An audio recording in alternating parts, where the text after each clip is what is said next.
এবার সিলেট টেস্টের খবর। সিলেট টেস্টে চালকের আসনে বাংলাদেশ। শেষ খবর পাওয়া পর্যন্ত টাইগারদের সংগ্রহ ৪ উইকেটে ২০৩ রান।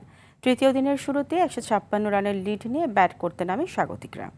দর্শক, এই মুহূর্তে সিলেট আন্তর্জাতিক ক্রিকেট স্টেডিয়ামে আছেন সহকর্মী রাফি আমিন। সরাসরি চলে যাচ্ছে তার কাছে। রাফি, সিলেট টেস্টের তৃতীয় দিনের প্রথম সেশনে উইকেটের আচরণ কেমন দেখছেন?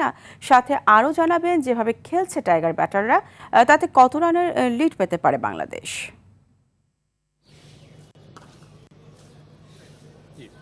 ধন্যবাদ ফারিয়া।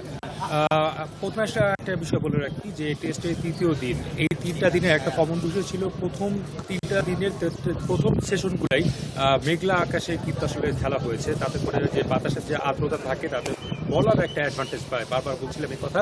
এবং সেই অ্যাডভান্টেজের কারণে কিন্তু আমরা দেখেছি প্রথম দুই দিনের দুই সেশনে কিন্তু আমরা দেখেছি বেশ ভালো উইকেট পড়েছে বেশ কয়েকটা। একই চিত্র কিন্তু আজকেও ছিল। তবে সবচেয়ে বড় বিষয় এই ক্ষেত্রে বলাররা আসলে যদি ভালো লেন্থে বল করতে পারে তাতে কিন্তু আসলে উইকেট মিলছে বেশ সহজেই। সেখানে আজকে প্রথম সেশনটা অবশ্যই বলবো যে একই রকম উইকেট ছিল আজকেও। তবে প্রশংসার দাবিদার থাকবেন লিটন কুমার দাস এবং মুশফিকুর রহিম, দুজনে বেশ দেখে শুনে প্রথম সেশনে শেষ করেছে। প্রথম দিনের শুরুতে যে উইকেটটা গিয়েছিল তারপর কিন্তু দুজনে বেশ ভালোভাবেই আসলে খেলছে। আর দিন শেষে আসলে বাংলাদেশ আজকে সারাটা দিন ব্যাটিং করার লক্ষ্য, ব্যাটিং করাটাও বেশ প্রয়োজন।